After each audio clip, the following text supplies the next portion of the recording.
بين المرء وقلبه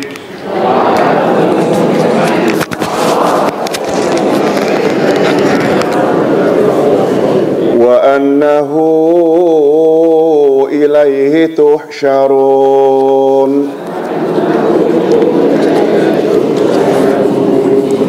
واتقوا فتنة لا تصيبن الذين ظلموا منكم خاصة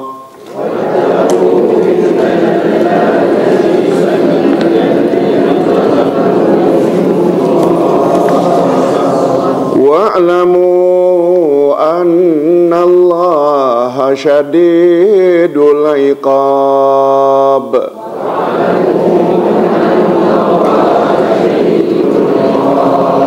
واذكروا إذ أنتم قليل مستضعفون في الأرض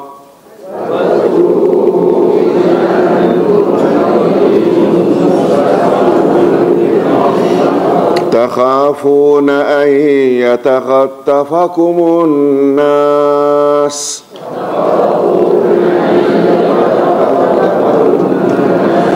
فآواكم وأيدكم بنصره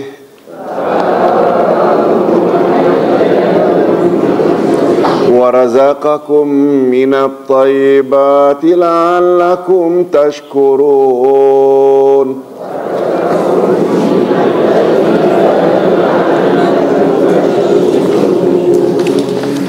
Demikianlah ayat 24 hingga 26 dari surat Al-Anfal. Berikut adalah terjemahan dan penjelasan ayat atau tafsiran ayat. Di dalam ayat-ayat yang lalu, Allah Subhanahu wa taala melarang orang-orang beriman menyalahi perintah Allah dan Rasul-Nya. Menyalahi maknanya durhaka Allah dan Rasul. Suruhan Allah dan Rasul tidak dibuat, larangan-larangan Allah dan Rasul dilanggar. Itu makna menyalahi. Dan diterangkan pula sifat orang-orang munafik dan musyrik yang biasanya menentang seruan Rasulullah sallallahu alaihi wasallam. Juga ditegaskan akibat yang diterima oleh orang-orang yang tidak mau mendengar seruan Rasul sallallahu alaihi wasallam itu. Kemudian dalam ayat-ayat ini Allah Subhanahu wa taala memerintahkan kepada orang-orang yang beriman agar memenuhi seruan Rasulullah sallallahu alaihi wasallam dan meyakini seruan itu dan mengamalkannya. Bukan saja dengar, tapi perlu dilaksanakan seruan Rasul itu. Dan diterangkan juga akibat buruk yang akan menimpa seluruh umat jika di dalam kelompok umat itu berlaku maksiat secara merajalela dan berleluasa. Allah akan turunkan azab. Nah, untuk lebih jelas lagi, ayat berikut. Ya ayyuhallazina amanu istajibu lillahi walir rasuli idza da'akum lima yuhyikum wa'lamu anna Allaha yahulu bainal mar'i wa qalbihi wa annahu ilaihi tuhsyarun. Hai orang-orang yang beriman, penuhilah seruan Allah dan seruan Rasul apabila Rasul menyeru kamu kepada suatu yang memberi kehidupan kepada kamu. Ketahuilah bahawa sesungguhnya Allah membatasi antara manusia dan hatinya, dan sesungguhnya kepadanya lah kamu akan dikumpulkan. Dalam ayat ini Allah Subhanahu wa taala menyeru orang-orang yang beriman bahawa apabila Allah dan Rasul-Nya menyampaikan hukum hakam yang berguna untuk kehidupan mereka, maka hendaklah mereka segera mengabulkan seruan itu dan menerimanya dengan penuh perhatian serta berusaha untuk mengamalkannya. Mentaati Rasul sallallahu alaihi wasallam dituntut ketika baginda masih hidup atau sesudah wafatnya. Allah menegaskan bahawa Dia mendinding antara manusia dengan hatinya dan kepadanya kita semua akan kembali. Nah, hadirin dan hadirat, apa makna Allah mendinding manusia dengan hatinya?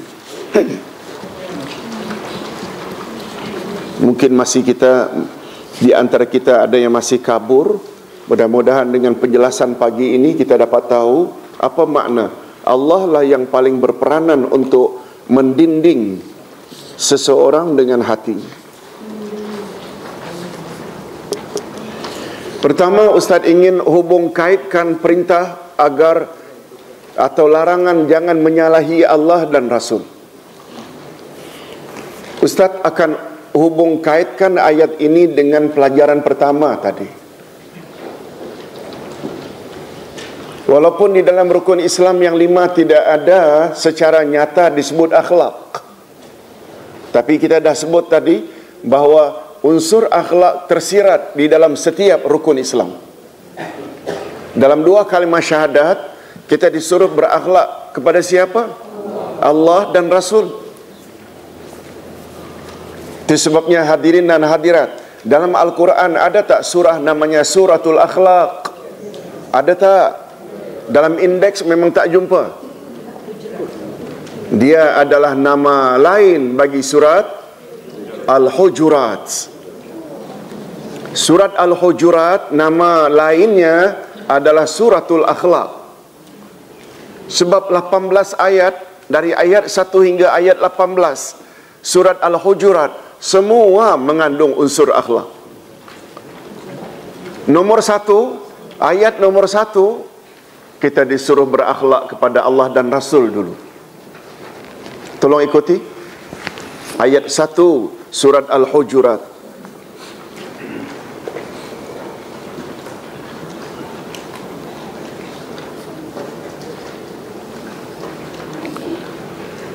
Ya ayyuhallazina amanu,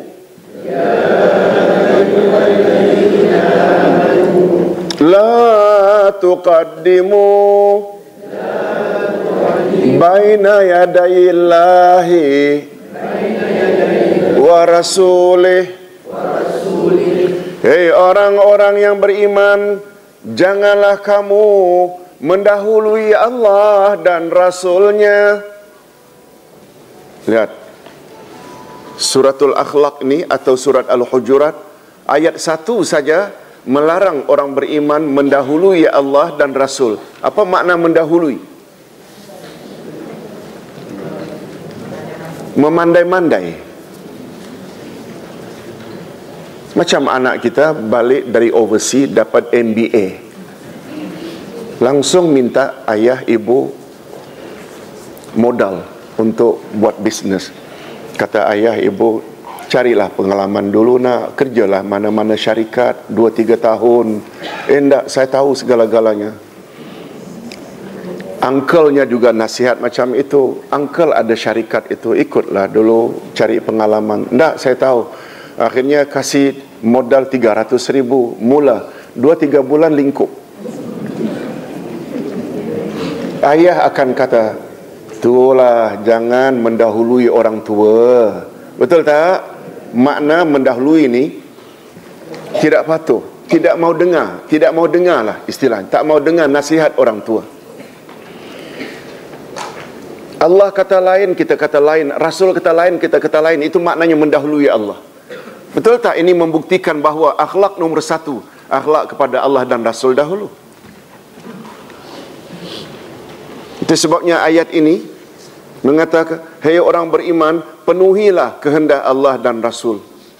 Nah, sekarang tafsiran yang lebih mendetail.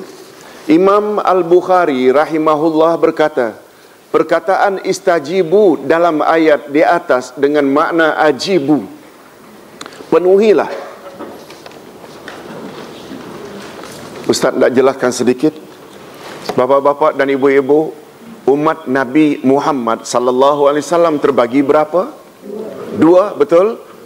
Umat dakwah dan umat istijabah. Umat dakwah iaitu mana-mana manusia yang hidup sejak Nabi Muhammad sallallahu alaihi wasallam diangkat jadi rasul. Betul tak, dengan pengangkatan Nabi Muhammad semua agama, sama ada agama dunia, agama bumi istilahnya, penyembah berhala, Buddha, Hindu, atau agama langit. Apa dia agama langit? Yang pernah dapat wahyu dari langit, kitab dari langit, ahli kitab Yahudi dan Nasrani. Betul tak, semua agama yang ada di muka bumi begitu Nabi Muhammad diangkat jadi rasul sudah tidak valid lagi, expired. Jadi semua umat manusia begitu Nabi Muhammad diangkat jadi rasul, semuanya umat Muhammad, tak kira apa agamanya. Cuma dalam kategori umat apa? Umat dakwah. Maknanya umat yang menjadi sasaran atau target dakwah. Hari ini boleh tak Obama, Presiden Amerika, dikatakan umat Muhammad juga? Yes, umat dakwah. Nah, begitu Nabi Muhammad sallallahu alaihi wasallam mula berdakwah, lalu mereka menjawab, mereka memberi reaksi, mereka memberi respon, memeluk Islam. Itu namanya umat istijabah. Nama lainnya juga boleh umat ijabah. Istijabah boleh, ijabah boleh. Itu sebabnya kata Imam Al-Bukhari, istajibu dalam ayat dengan makna ajibu. Istijabah boleh, ijabah juga boleh. Dari kata jawab. Nabi Muhammad kan menyeru atau memanggil. Lalu daripada audien yang sekian banyak dipanggil, ada yang menyahut. Yang menyahut itu maknanya ijabah. Dia sahut ajaran Nabi. Cuma bapa-bapa dan ibu-ibu, semua kita tahu umat ijabah ada 73 kata Nabi. Masih ingat? Wasataftariqu ummati ala salasin wa sab'ina firqah. Umatku akan berpuak-puak menjadi 73. 72 daripadanya masuk neraka kecuali satu. Yang satu itu adalah Ahlus Sunnah wal Jamaah, yang Nabi jawab dengan ma ana alaihi wa ashabi. Mereka yang ikut aku dan ikut sahabat-sahabatku. Itu sebabnya kata Imam Al-Bukhari, istajibu dalam ayat di atas dengan makna ajibu, iaitu yang memenuhi.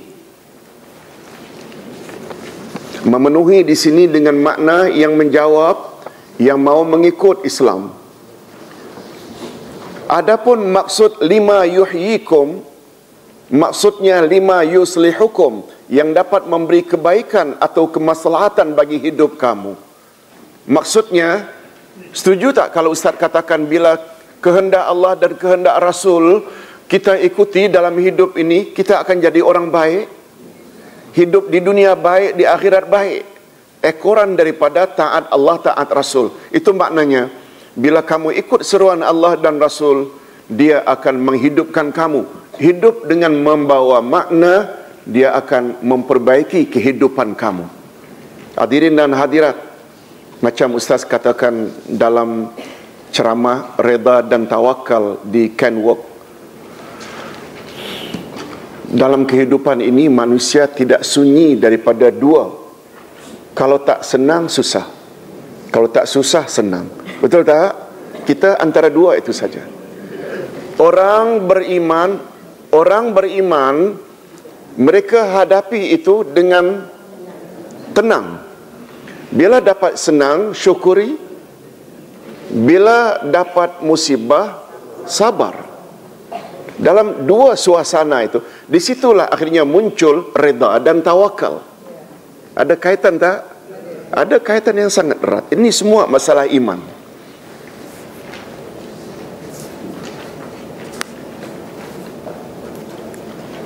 Nabi Muhammad sallallahu alaihi wasallam, Ustaz sebut dalam ceramah itu, dalam semua keadaan Nabi ucap alhamdulillah. Tak pernah panik, tak pernah menyumpah. Bila dapat berita baik, Nabi jawab, alhamdulillahillazi bi ni'matihi tatimmus salihat.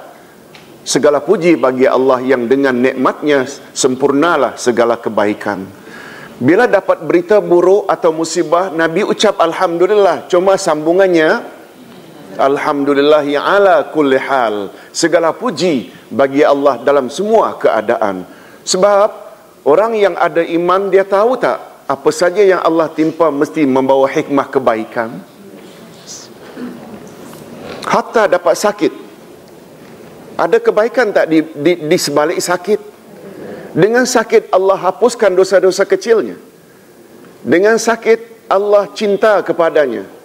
Dengan sakit dia membolehkan dia untuk sabar. Semua itu.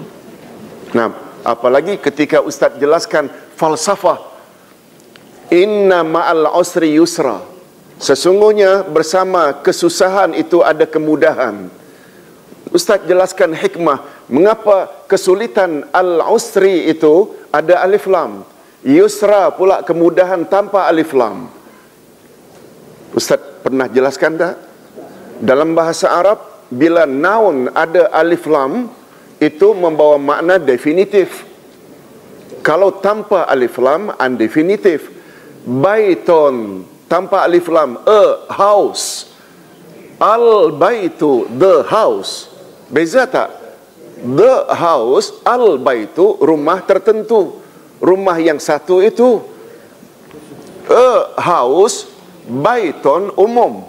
Maknanya, dengan ditimpa satu sakit, banyak kemudahan, iaitu pahala yang Allah akan bagi.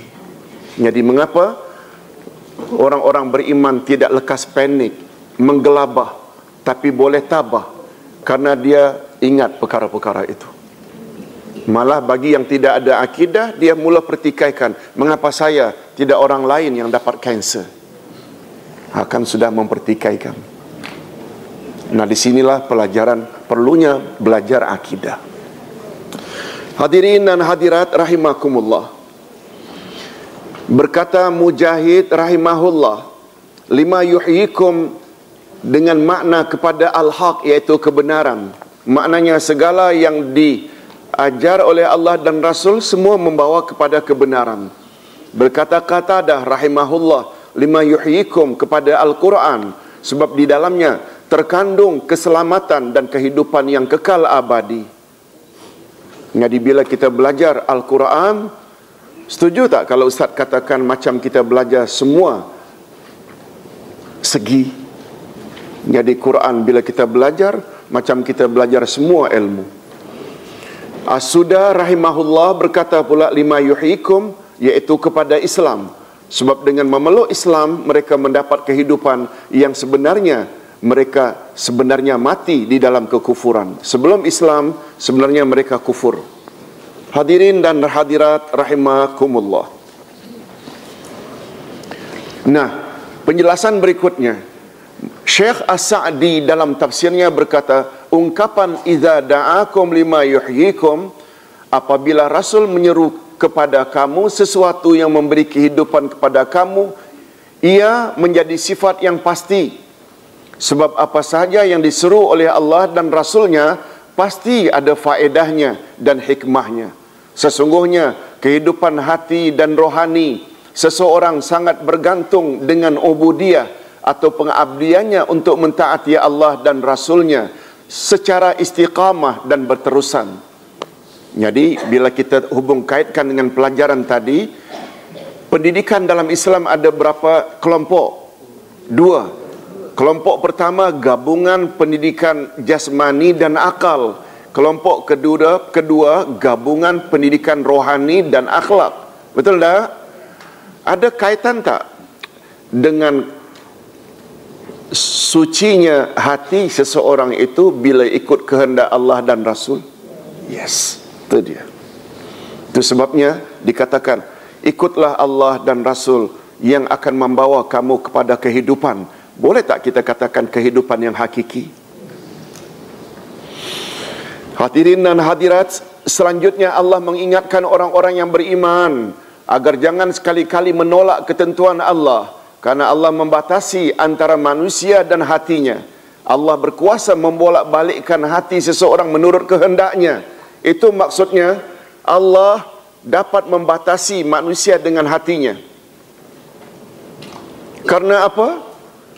Karena Allah Subhanahu wa taala boleh tak bolak-balikkan hati manusia sesuka hatinya? Sekali senang, sekali susah, sekali happy, sekali sedih. Semuanya itu adalah kerja siapa? Kerja Allah. Manusia tak mampu. Itu maknanya, kata Nabi dalam hadis berikut, nanti kita akan dapat penjelasan yang lebih sempurna. Syekh Al-Maraghi pula berkata, mentaati Rasulullah sallallahu alaihi wasallam adalah wajib ketika baginda masih hidup dan sesudah wafatnya dalam hal-hal yang berkaitan dengan urusan agama, seperti penjelasannya tentang kaifiat salat, bilangan rakaat salat, berapa kali salat dalam sehari, perkataannya dan perbuatan baginda. Demikian dalam urusan haji dan zakat, kadar zakat dan lain-lain. Perlu tak kita ikut apa yang telah dibimbing oleh Rasul sallallahu alaihi wasallam? Adapun perkara yang berkaitan dengan adat istiadat seperti pakaian, makan, minum dan tidur, maka tidak ada seorang pun dari kalangan para imam yang menggolongkan ia daripada urusan agama yang wajib diikuti. Itu muamalat, itu masalah dunia. Kita boleh tak perbagaikan? Kita nak pakai baju jubah boleh, kita nak pakai baju batik boleh, kita nak pakai baju Melayu boleh. Yang mustahak tutup aurat. Wanita lagi, betul tak wanita Sudan dengan Libya berbeza cara pakaian mereka? Tak usah jauh lah, kita dapat lihat kalau di Mekah, Madinah, antara Pakistan dengan India pun dari pakaian kita dapat tahu. Betul tak? Padahal itu satu rumpun. Hadirin dan hadirat rahimakumullah. Itu sebabnya segala yang berurusan, itu sebabnya dari satu sudut sunnah Nabi terbagi dua. Sunnah agama yang kita wajib ikuti namanya sunnah syar'iyah. Sunnah adat Nabi sebagai orang Arab yang bila berpakaian pattern jubah, yang bila makan duduk di bawah satu talam bersama tanpa meja, kursi, sudu, garpu. Itu adat. Itu namanya sunnah orfiyah. Tolong ikuti. Sunnah syar'iyah, sunnah orfiyah. Sunnah syar'iyah, sunnah agama. Ndak selamat, ikut sunnah Nabi yang syar'iyah. Terutama akidahnya, tauhid tanpa syirik khurafat. Ibadat ikut cara Rasul tanpa membuat bid'ah. Akhlak ikut cara Rasul, jangan bercanggah. Itu mesti. Tapi memakai pakaian pattern Rasulullah, cara makan macam cara Rasulullah makan, kita memilih untuk meja dan kursi dengan garpu dan sudu masing-masing satu pinggan, boleh tak? Sebab itu orfiyah. Tidak ikut sunnah adat orfiyah Nabi, tidak menjejaskan. Tapi boleh tak terjejas agama kita bila sunnah agama kita tinggalkan? Membawa Nabi dari satu tempat ke suatu destinasi dengan kenderaan onta termasuk syar'iyah atau orfiyah? Nabi pakai onta, kita pakai Toyota, boleh tak? Boleh. Bukan Toyota saja, macam-macam kereta hari ini boleh. Porsche, Masya Allah. Hadirin dan hadirat rahimakumullah. Profesor Wahbah Az-Zuhaili berkata makna ayat. Tolong ikuti. Wa'lamu annallaha yahulu bainal mar'i wa qalbih. Ketahuilah bahawa sesungguhnya Allah membatasi antara manusia dan hatinya. Kata beliau, maksudnya ialah bersegeralah memenuhi seruan Allah dan Rasulnya sebelum tiba masanya yang kamu tidak mampu melakukannya lagi disebab kehilangan akalmu. Dah sewel baru nak datang kelas, dah potong lutut atau kaki karena diabetik baru teringat Allah mengapa dulu tak attend kelas. Itu maknanya dah luput masanya. Dah rabun, dah peka umpamanya, na'udzubillah, la samahallah, baru kita ndak buat suruhan Allah dan suruhan Rasul. Ustaz ulang, maksud ayat itu, bersegeralah memenuhi seruan Allah dan Rasulnya sebelum tiba masanya yang kamu tidak mampu melakukannya disebabkan kehilangan akal. Ada pula yang berpendapat maksud membatasi itu dengan makna mati atau luput masanya. Dah mati baru menyesal. Dah luput masanya baru menyesal. Hadirin dan hadirat, apa kata Profesor Wahbah Az-Zuhaili? Aku berpendapat bahawa pandangan Imam At-Tabari dan Imam Al-Qurtubi adalah pendapat yang lebih selamat dalam hal ini, iaitu bahawa Allah menguasai hati manusia, fikirannya dan kemahuannya. Allah memutarkan hati manusia dengan tangannya sesuka hatinya dari satu keadaan kepada keadaan yang lain. Maksudnya, ayat mendorong kita agar segera mentaati Allah dan Rasulnya sebelum datang penghalangnya seperti sakit dan kematian. Itu maksudnya.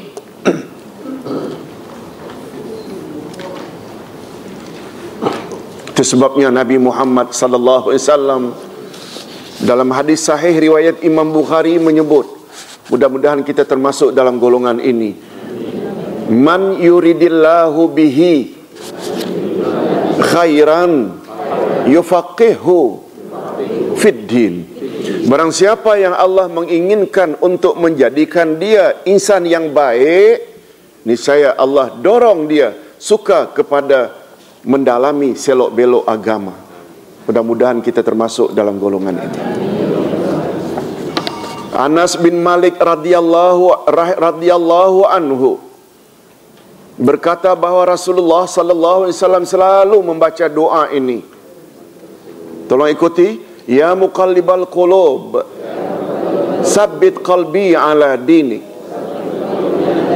Wahai Allah yang memutar balikkan hati, tetapkanlah hatiku di atas agamamu.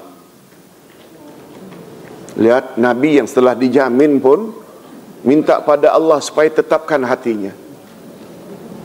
Lalu kami, kata para sahabat, berkata, ya Rasulullah, kami beriman pada Tuhan.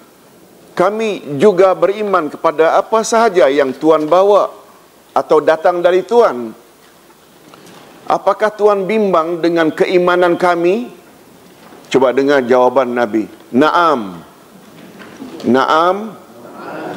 Innal quluba baina usbu'aini min asabi'illahi ta'ala yuqallibuha.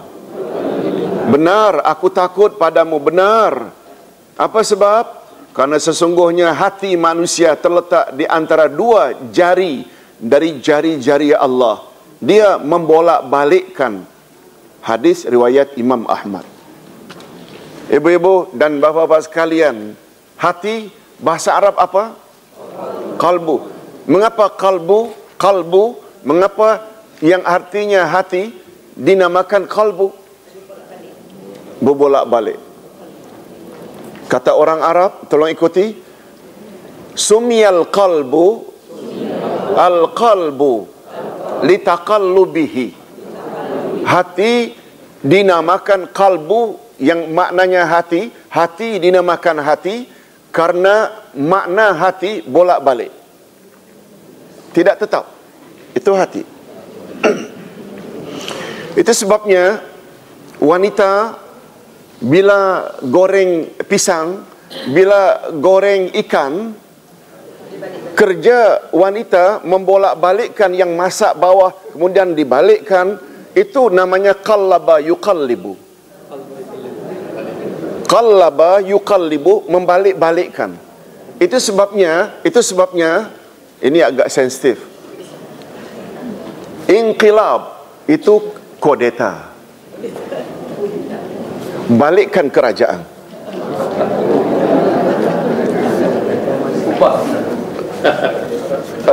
Asalnya dia balikkan kerajaan, dia robah kerajaan, dia ganti kerajaan, kan namanya inqilab. Bahasa Arab inqilab itu kudeta ke istilahnya? Betul tak? Kudeta. Kita balikkan kuasa itu. Dari ada kata qaf lam ba. Tapi jangan salah faham ya, qaf yang titik dua. Kalau qaf panjang itu anjing pula maknanya. Kalbun itu anjing. Qalbi, qalbu itu sama. Maknanya apa? Hati. Hati dinamakan hati karena makna hati berbolak-balik. Menunjukkan dia adalah urusan Allah, bukan manusia. Minta maaf, ini sensitif lagi. Bila ada orang yang berpoligami, hatinya cenderung kepada istrinya yang baik-baik laku, sopan padanya. Tapi dia hatinya benci kepada istrinya yang suka buat perkara tak senonoh, tidak patuh padanya. Islam tidak beri dosa suami pada itu. Sebab hati terletak di tangan Allah. Betul tak? Hati itu akan cenderung kepada orang yang baik padanya. Dan hati akan benci pada pihak yang jahat padanya. Jadi hati itu bukan milik suami, Allah. Cuma suami yang berpoligami diberi dosa bila dari sudut zahir dia tidak bagi dengan adil. Boleh faham maksudnya? Tidak belajar poligami.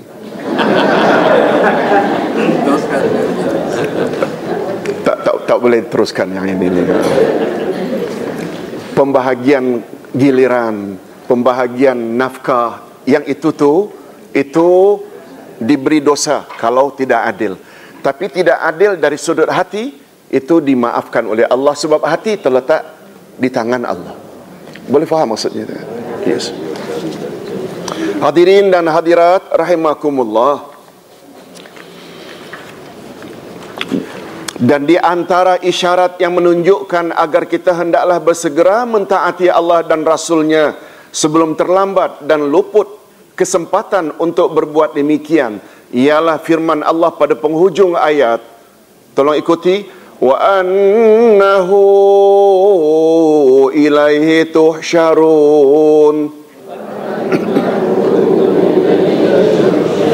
Dan sesungguhnya kepadanya lah kamu akan dikumpulkan. Kepadanya, nya siapa?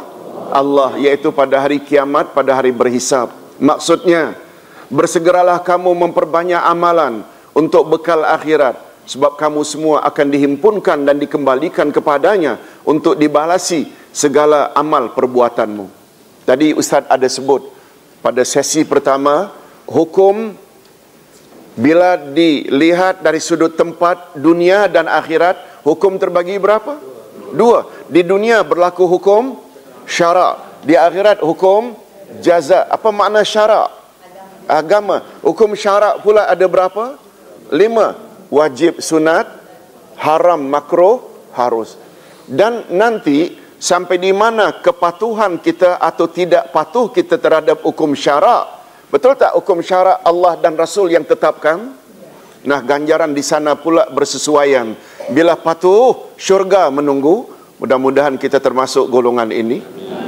Dan bila tidak patuh hukum syara', suruhan tak dibuat, larangan dilanggar, balasan di sana neraka. Na'udzubillahi min zalik.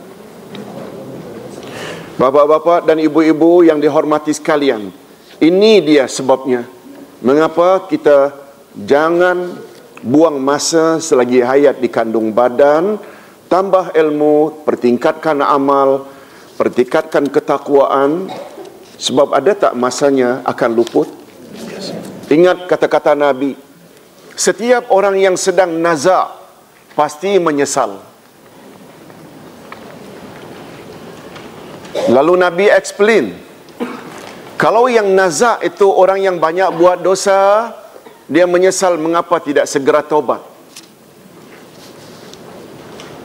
Tetapi apabila yang naza' itu orang yang banyak beramal, dia juga menyesal mengapa kurang banyak, mengapa tak lebih lagi, padahal ada masa. Boleh faham? Ha? Betul tak yang kedua masih boleh tahan juga? Tapi yang pertama tadi lagi teruk. Hadirin dan hadirat rahimakumullah. Cuma jangan menyesal ya bila tidak ada kelas majlis ilmu minggu depan. Malah barangkali 2 minggu sempena pilihan raya. Ustaz umumkan sekalilah. Next week, Ustaz Senin depan, Ustaz ada diminta hadir musyawarat ahli jawatankuasa fatwa negeri Perlis. Ustaz tak boleh absent. Yang kedua pula, 5 hari bulan, hari Ahad memang mengundi. Banyak yang balik kampung, takut tak dan untuk balik ke sini, terlalu rushing. Terserahlah, nanti kita buat decision pada penghujung. Tapi minggu depan confirm. Ya, tak ada kelas. Baik hadirin dan hadirat rahimakumullah.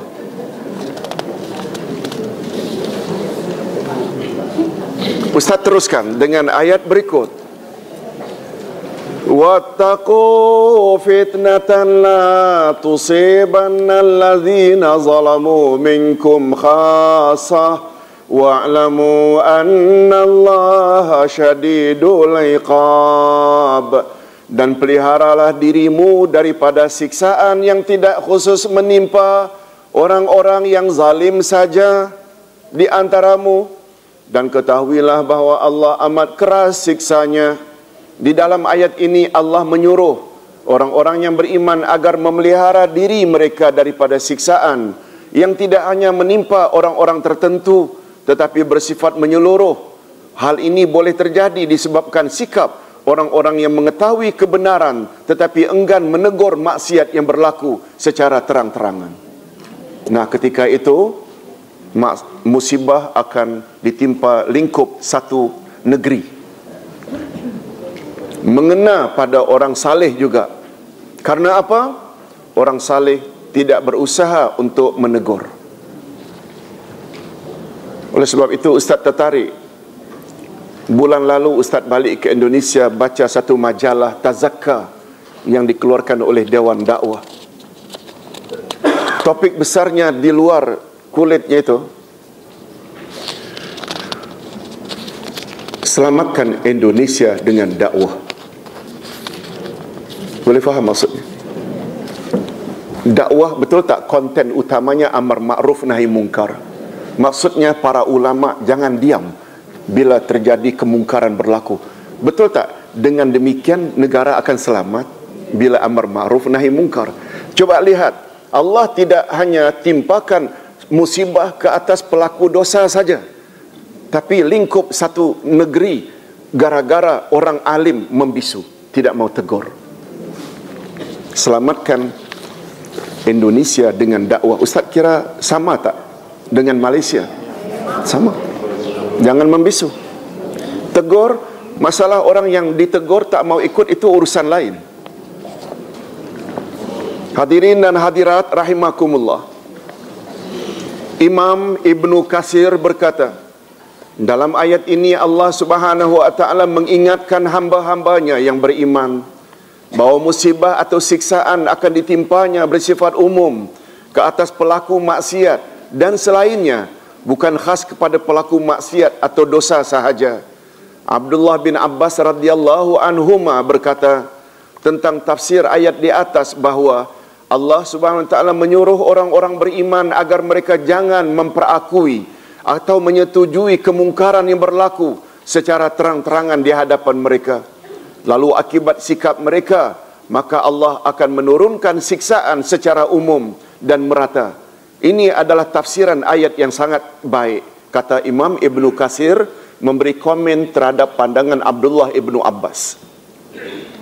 Daripada Nu'man bin Bishir radhiyallahu anhuma bahwa Rasulullah sallallahu alaihi wasallam bersabda, karena hadisnya panjang Ustaz terjemahkan saja bahagian yang tak begitu mustahak. Apa dia?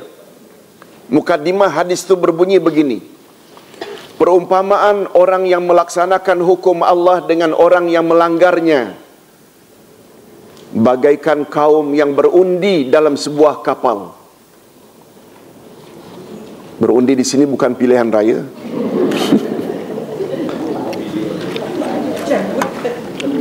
passenger di dalam kapal itu nak duduk mana, di atas dek ke, di atas kabin ke, di bilik masing-masing di dalam perut kapal. Mereka hanya reda bila ada undian. Umpamanya satu untuk yang bawah. Bila dapat angka 2 cabutan itu, dia di atas dek. Islam suruh tak? Islam boleh tak macam itu? Boleh. Rasulullah sallallahu alaihi wasallam betul tak mengamalkan poligami? Betul tak? Bila beliau akan musafir, beliau himpun isteri-isterinya, cabut undi. Siapa yang dapat itu akan bersama Rasulullah musafir.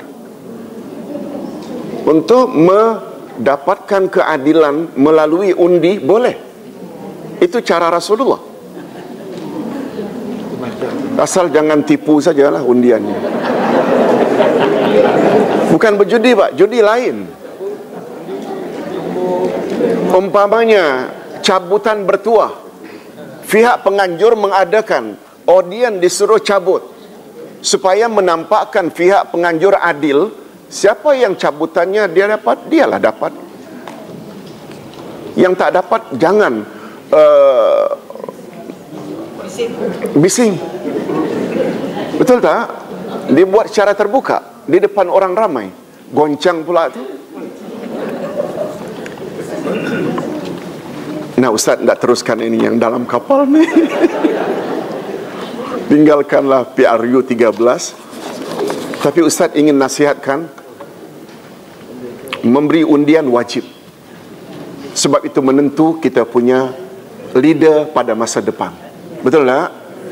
Bila umpamanya ternyata masa depan dapat leader yang tidak baik, tak suka pada Islam, Allah akan tanya, kamu ada hak dulu untuk menyatakan pandanganmu. Mengapa tidak gunakan hak itu? Bagi Ustaz, itu mesti. Tentang siapa, itu Ustaz jangan. Bukan urusan kita. Itu semua rahasia. Betul tak? Setuju tak kalau Ustaz katakan, semua kita umat Islam mesti punya pemikiran, satu hari nanti negara tercinta ini berlaku jugalah hendaknya hukum Allah dan hukum Rasul. Tak zaman kita, anak kita, cucu kita, cicit kita. Paling kurang nanti di akhirat adalah jawaban kita. Oh, saya sudah berusaha tapi belum berhasil. Berhasil tak jadi masalah. Tapi kita mesti ambil bahagian untuk menentukan masa depan negara kita. Hadirin dan hadirat, kita teruskan PRU di atas kapal. Perumpamaan orang yang melaksanakan hukum Allah dengan orang yang melanggarnya bagaikan kaum yang berundi dalam sebuah kapal. Ada yang mendapat tempat di atas kapal dan ada pula mendapat tempat di bahagian bawah kapal. Mereka yang berada di bawah kapal ini akhirnya dapat keputusan di bawah kapal. Jika memerlukan air, mereka perlu melalui atau melintasi kaum yang berada di atas kapal. Maknanya, untuk dapatkan air, mereka mesti naik tangga melalui orang-orang passenger yang ada di atas dek. Lalu mereka akhirnya merasa susah. Berjalan jauh, kemudian mengganggu orang lain yang berada di atas, barangkali terpercik dan sebagainya. Akhirnya apa kata orang bawah? Tolong ikuti. Lau anna kharaqna fi nasibina kharqan walam nu'zi man fawqana fa in yatrukuhum ma aradu halaku jami'a wa in akhazu ala aidihim najau wa najau jami'a.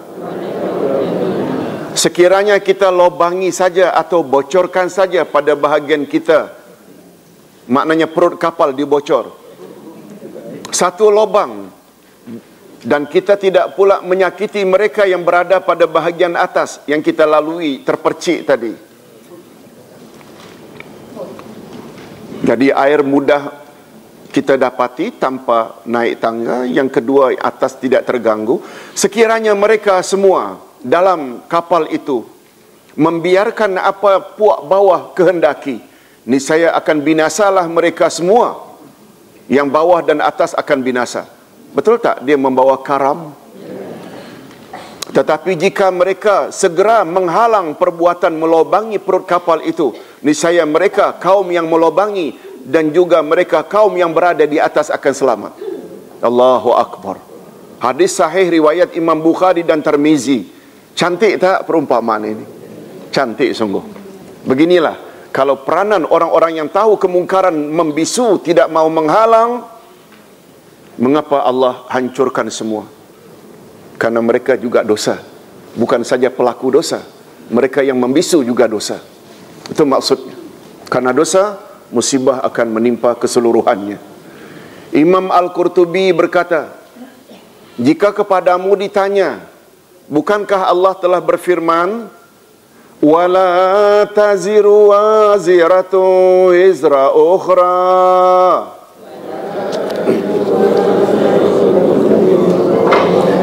dan seorang yang berdosa tidak akan memikul dosa orang yang lain. Al-An'am 164. Laha ma kasabat wa 'alaiha maktasabat.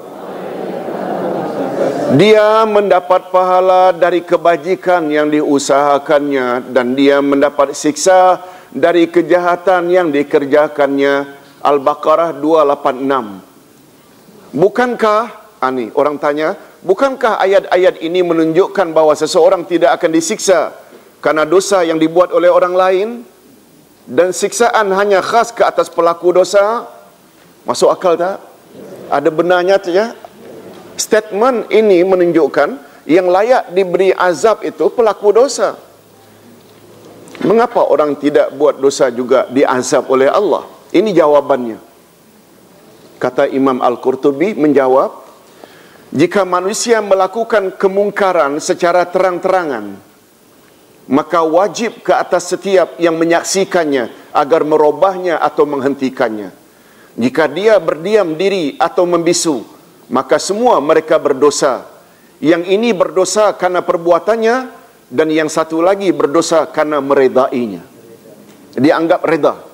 Bila tak tegur, maknanya dia anggap reda. Dalam hal ini Allah menjadikan hukumannya dan hikmatnya bahawa orang yang reda adalah sama dengan hukum pelakunya. Maka oleh sebab itu mereka juga layak ditimpa siksaan. Itu jawaban Imam Al-Qurtubi.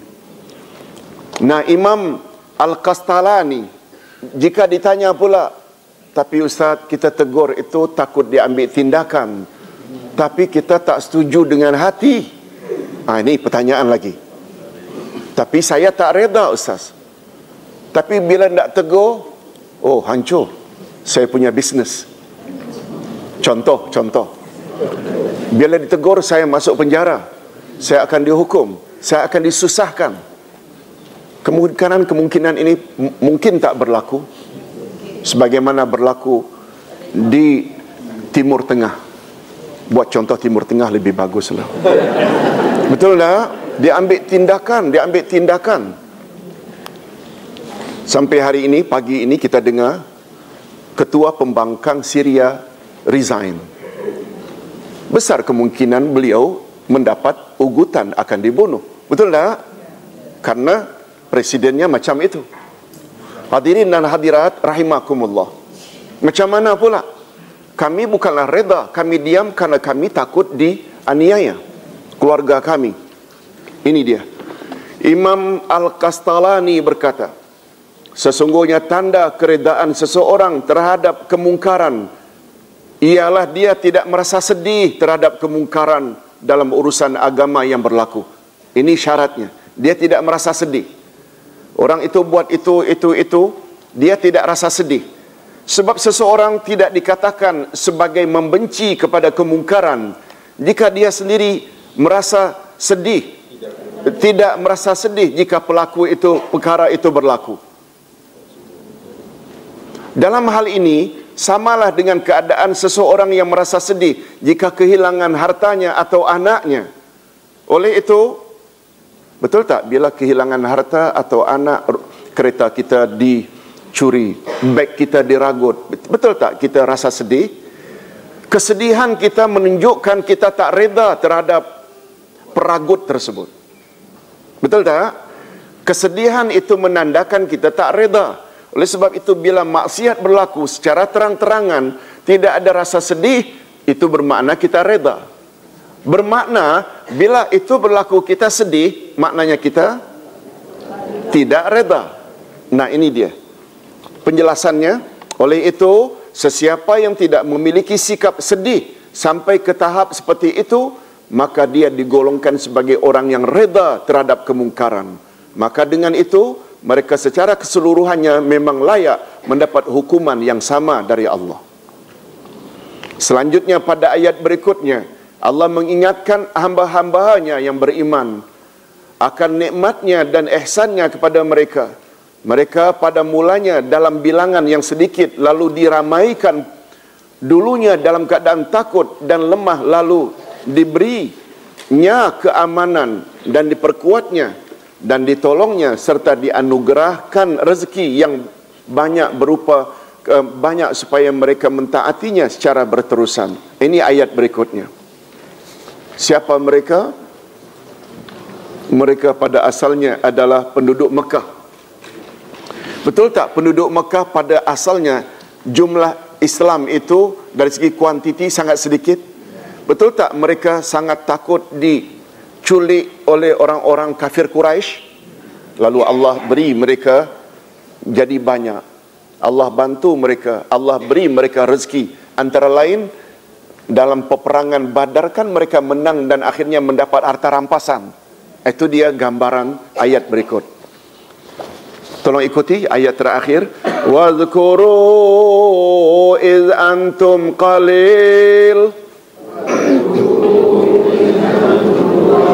qalilum mustad'afuna fil ard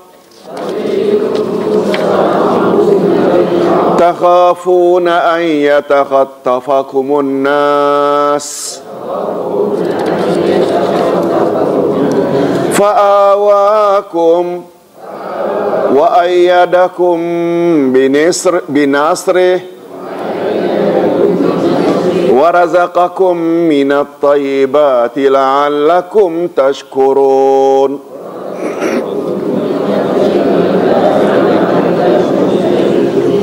Dan ingatlah hai para muhajirin, ketika kamu masih berjumlah sedikit lalu tertindas di muka bumi Mekah, maka kamu takut orang-orang Mekah menculik kamu, maka Allah memberi kamu tempat menetap yakni Madinah, dan dijadikannya kamu kuat dengan pertolongannya, dan diberinya kamu rezeki dari yang baik-baik agar kamu bersyukur. Nah, dalam ayat ini Allah Subhanahu wa taala mengingatkan kaum muslimin kepada nikmat Allah yang telah diberi kepada mereka pada peristiwa hijrah. Ketika di Mekah bilangan mereka sangat sedikit dan termasuk golongan yang tertindas. Mereka khawatir apabila orang-orang Quraisy menculik mereka. Ada yang kidnap mereka karena orang Quraisy ingin agar dakwah Muhammad berhenti. Mereka khawatir apabila orang-orang Quraisy menculik mereka. Kemudian Allah memberi mereka tempat yang aman yaitu Madinah. Allah Subhanahu wa taala menolong mereka sehingga menjadi umat yang kuat dan dimenangkan dalam perang Badar. Selain itu juga mereka diberi rezeki yang baik dan kemakmuran bumi Madinah. Kesemua nikmat itu dianugerahkan agar mereka bersyukur pada Allah. Imam Al-Qasimi dalam tafsirnya berkata, yang paling sesuai ayat ini ditujukan kepada golongan Al-Muhajirin. Bilangan mereka pada mulanya sangat sedikit, lagi tertindas oleh Quraisy ketika berada di Mekah sebelum hijrah. Mereka sangat bimbang ketika itu kalau diculik. Lalu Allah berikan perlindungan di kota Madinah dan selanjutnya menolong mereka dengan menurunkan malaikat ketika perang Badar dan mendapat harta rampasan perang yang banyak. Semoga dengan nikmat tersebut mereka bersyukur kepada Allah. Nah, ini komen bagus dari Imam Al-Maraghi. Kata beliau, walaupun ayat ini ditujukan pada asalnya untuk muhajirin Madinah, tapi ibu-ibu dan bapa-bapa jangan lupa kaedah utama dalam ilmu tafsir. Tolong ikuti, al-ibratu bi'umumil alfaz la bi khususil asbab. Segala pengajaran dalam Al-Quran adalah seumum lafaznya, ia bukan khas untuk orang-orang yang karenanya ayat itu diturunkan. Walaupun pada asalnya ayat ini diturunkan untuk muhajirin, betul tak pengajarannya umum? Termasuk tak kita? Yes, ini dia penjelasan Imam Al-Maraghi. Ayat ini mengandung pengajaran yang sangat berharga bagi orang-orang yang beriman pada akhir zaman. Mereka semestinya mengingat kembali bahawa Allah telah mewarisi kebahagiaan di dunia yang tidaklah mereka boleh mencapainya tanpa petunjuk agama. Dan Allah juga telah mewarisi kepada mereka kebahagiaan di akhirat dengan kemenangan yang besar, keredaan dan nikmat syurga jika mereka melaksanakan petunjuknya. Mudah-mudahan kita termasuk golongan ini. Namun demikian, kata beliau, namun demikian, apabila mereka mula berpaling dari petunjuk Allah, maka Allah akan siksa mereka sesuai dengan sunnahnya di atas muka bumi. Kemudian mereka akan ditarik, kemudian kemuliaan mereka akan ditarik oleh Allah melalui tangan musuh-musuh mereka. Musuh-musuh dapat kontrol mereka akhirnya. Ini sebagaimana firman Allah, tolong ikuti ayat terakhir. Innal arda lillahi yurisuha man yasha'u min ibadihi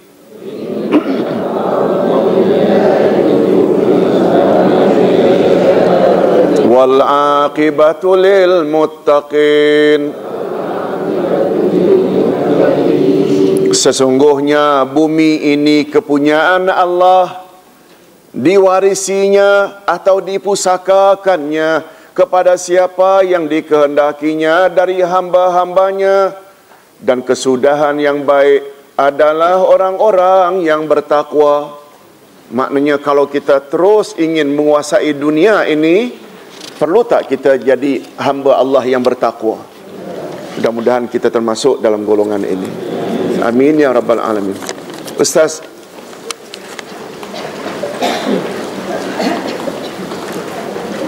apakah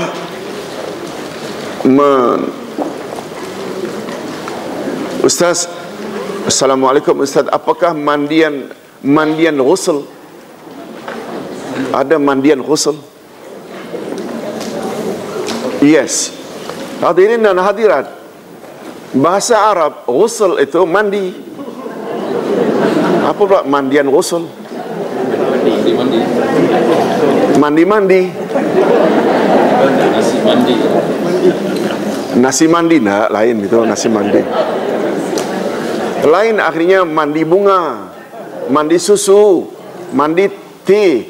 Ini kalau mandian ghusl, ini Ustaz kira perlu tanya kepada bahagian kecantikan. Al-ghuslu maknanya mandi, basuh juga boleh. Itu sebabnya definisi ini Ustaz tak tahu. Maaf. Bagaimanakah Ustaz untuk mengerjakannya? Nah, yang Ustaz tahu macam mana mandi junub.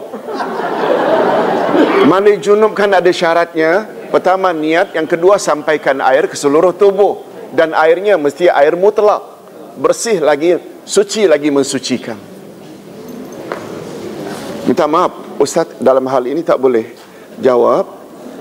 Bolehkah kita niat mandi ghusl apabila kita mandi harian, seperti mandi di waktu pergi dan pagi dan malam? Tidak, Ustaz tidak jelaskan mandi. Ghusl itu maknanya mandi. Mandi sajalah. Cuma hadirin dan hadirat, ada namanya mandi adat, ada namanya mandi ibadat. Kalau itu Ustaz boleh jelaskan. Niat ada dua kegunaannya. Niat ada dua kegunaannya. Pertama, untuk membezakan mana adat, mana ibadat. Yang kedua, kegunaannya untuk membedakan satu ibadat dengan ibadat lain. Melalui contoh. Ada orang yang tidak makan, diet. Dia tidak makan seharian, tujuannya hanya untuk slim. Itu namanya puasa adat. Dia tidak perlu niat. Tapi kalau puasa Senin hari ini, puasa Senin dia perlu niat. Ini puasa adat, ini puasa ibadat. Dan untuk membedakan ibadat puasa hari ini, puasa Senin atau puasa qada, atau puasa nazar, atau puasa kafarat, juga perlu niat. Kita kena sebut, ini nazar ke, kafarat ke? Boleh faham maksudnya? Okey. Mandi. Ada namanya mandi Jumaat, salat Jumaat. Ada namanya mandi sunat hari raya. Ada mandi junub. Ada mandi setiap akan pergi kerja paginya, atau sebelah malam, petang bila balik kerja. Bila saban hari pagi petang, itu jadi amalan tetap, jadi tradisi, jadi amalan, itu namanya mandi adat. Mandi macam itu tak perlu niat. Tapi bila kita mandi suatu pagi karena berhubungan di malam hari dengan isteri, suami isteri, maka mandi itu namanya mandi junub. Mandi junub mesti niat, sebab itu ibadat. Dan untuk membezakan pagi Jumaat itu, mandi junub ke atau mandi sunat Jumaat, juga pembezanya niat. Yang itu wajib, yang ini sunat. Boleh faham tak? Jadi bolehkah saya mandi ghusl saban pagi petang? Bolehlah. Cuma nasihat Ustaz, bila ghusl itu adat, tak payah niat. Ghusl itu junub, dia wajib niat. Itu saja bezanya. Perlukah kita tutup anggota kita, atau bila niat untuk mandi demikian? Perlu tak kita tutup aurat? Maknanya kita memakai basahan lah istilahnya, atau kita tanpa basahan. Hadirin dan hadirat, bila bilik mandi dah ditutup, kita tidak disyaratkan mesti pakai basahan. Rasulullah sallallahu alaihi wasallam tak pernah mensyaratkan mesti pakai basahan. Tidak pakai basahan bagus, tapi tidak mengatakan dosa bila tak pakai basahan. Itu tak kena. Tak kena. Rasulullah sallallahu alaihi wasallam kata, bila kamu buang air dalam perjalanan, hendaklah kamu dinding dirimu dengan onta kenderaanmu. Betul tak? Supaya orang lalu lalang tak nampak kamu, walaupun onta nampak.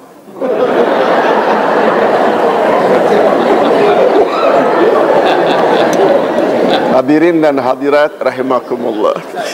Dah mengar? Ya, Pak. Kalau sekiranya kita mandi tidak pakai basahan, lepas tu nak ambil uduk, adakah mesti pakai basahan? Tidak jadi syarat, Pak. Tak ada syarat. Tak ada syarat. Sebabnya saya dengar baru-baru ni dalam TV, Ya. kata kalau ambil uduk mesti ada basahan. Tak tahu, tanya Ustaz. Ya, Ustaz faham. Ya, kalau Ustaz ini jawab tak wajib. Kalau dia kata mesti, itu dah mewajibkan. Ustaz tidak nafikan bila pakai basahan walaupun towel itu lebih baik. Sebab hukum boleh tak boleh ni, sah tak sah, dia berat. Kalau tak ada dari larangan dari Nabi, tak boleh. Macam Ustaz semalam ditanya oleh satu anak, Ustaz, nama saya ini, umur saya 13 tahun. Saya tidak tahu. Guru saya ketika mengajar, ketika camp motivasi, kata mesti tidur dulu baru tahajud. Biasa tak kita dengar? Ustaz jawab, tidak ada syarat sah tahajud mesti tidur. Tetapi apabila tidur dulu baru tahajud, itu lebih afdal. Lebih afdal bukan maknanya wajib. Better. Macam itulah lebih kurang, Pak. Kalau kita pakai towel baru beruduk, better daripada kita tidak dalam keadaan begitu. Wallahu a'lam. Ustaz,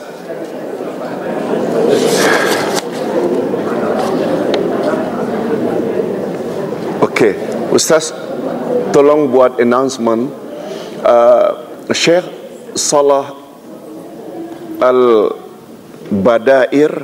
Imam Masjid Nabawi, akan ceramah di IAIS Malaysia, Jalan Ilmu of Jalan Universiti, Rabu 24 April. Rabu 24 April 11 pagi hingga 1 PM. Maklumat penuh di sebelah.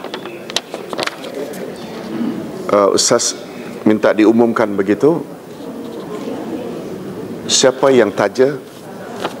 IAIS, Okey, bagus. Nah, hadirin dan hadirat, sebelum kita, okey, tak ada lagi. Okey, hadirin dan hadirat, minggu depan, Senin depan tak ada kelas ya, Ustaz.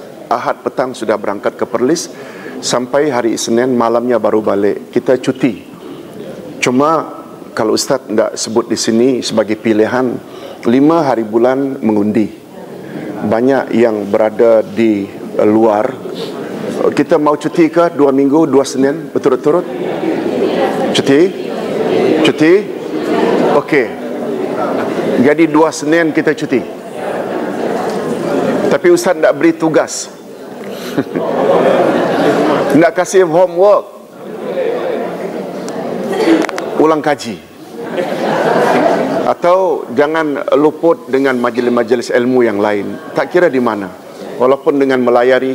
Nah, Ustaz sangat galakkan reda dan tawakal, ceramah yang sudah masuk dalam YouTube 2 jam, kita boleh dapat maklumat banyak insya-Allah.